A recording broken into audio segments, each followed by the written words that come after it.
دوسری چیز جو ہمیں پتہ لگتی ہے وہ ہے ہوپ. ہوپ مینز رجا. ہم ایک دعا کرتے ہیں اللہم رحمتک ارجو فلا تکلنی الی نفسی طرفۃ عین, کہ اے اللہ میں آپ سے ہی ہوپ کرتا ہوں, میرا سارا کا سارا ہوپ آپ کے اندر ہے. ٹھیک ہے, یہ بہت خوبصورت دعا ہے. اللہم رحمتک ارجو, اے اللہ میں آپ کی رحمت کا طلبگار ہوں اور میں آپ پر ہی سارا کا سارا ہوپ ہے میرا. فلا تکلنی الی نفسی طرفۃ عین, اس لیے مجھے میرے نفس کے حوالے پلک جھپکنے کو بھی نہ کیجو. کتنی ڈیپ دعا ہے.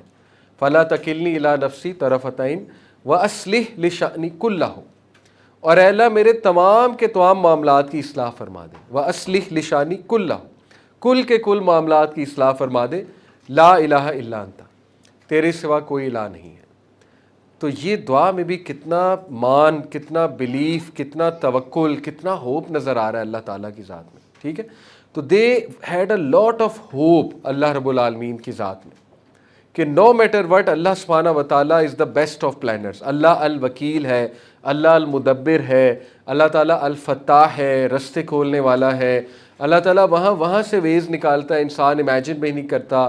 اللہ تعالیٰ مقلب القلوب ہے, دلوں کو تبدیل کرنے والا ہے, سو آن اینڈ سو فورتھ. ٹھیک ہے, تو ہوپ کا اگر میں آپ کو سائنٹیفک کانسیپٹ بتاؤں, میں نے اپنے کچھ حلقات میں بتایا لیکن دوبارہ بتاتا ہوں. دیکھیں ہوپ فل لوگ جو ہے نا وہ دو چیزیں کرتے ہیں. ہوپ کوئی ایبسٹریکٹ کانسیپٹ نہیں, یا ہوائی کانسیپٹ نہیں ہے کہ ایک بندہ جو ہے نا وہ بس امید کے ساتھ بیٹھا ہوا ہے اور کچھ نہیں کر رہا, بس پر امید ہے. امید کے ساتھ دو ایکشنز آتے ہیں. وہ دو ایکشنز کو سائیکالوجی میں باقاعدہ ایک نام دیا گیا ہے. پہلے کو نام دیا گیا ہے پاتھ ویز تھنکنگ. پاتھ ویز تھنکنگ کیا ہے کہ جو پر امید لوگ ہوتے ہیں وہ بیٹھ کر پاتھ ویز بناتے ہیں, یعنی option A, option B, option C, option D, یعنی میں کر کیا سکتا ہوں, یہ جو مصیبت آئی ہے اب اس کے لیے میں کر کیا سکتا ہوں. What are the pathways. Number 2 جو بیہیویئر ہے اس کو کہتے ہیں ایجنسی تھنکنگ.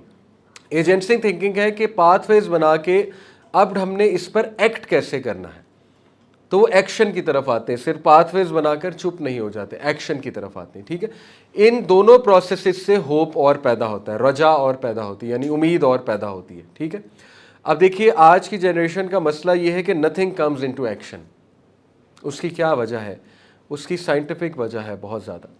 اس کی سائنٹیفک وجہ یہ ہے کہ دیکھیے آج کے جو لوگ ہیں ہم سب اس میں انوالوڈ ہیں.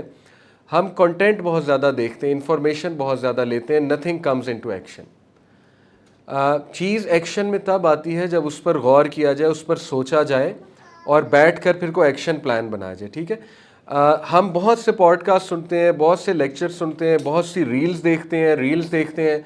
وہ دیکھ کے پرانا ڈیٹا اوور رائٹ ہو جاتا ہے. جیسے ایک ہارڈ ڈسک ہے, ہارڈ ڈسک پہ آپ نئی چیز کاپی کرو گے, پچھلی اوور رائٹ ہو جائے گی, یا آپ کو ڈیلیٹ کرنی پڑے گی یا اوور رائٹ کرنی پڑے گی کیونکہ اسپیس فل ہو رہی ہے.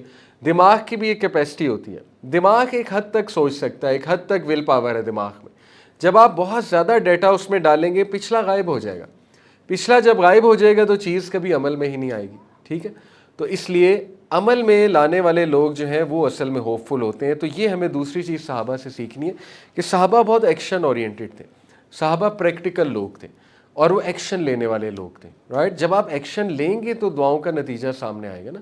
ایک بندہ دعا کرتا رہے مصلی بیٹھ کے, اللہ کھانا دے دے.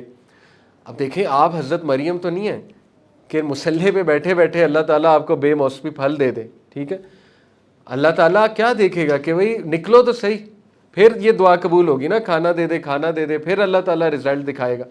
تو ہوپ فل لوگ ایکشن لیتے ہیں, پاتھ ویز بھی بناتے ہیں, ایکشن بھی لیتے ہیں.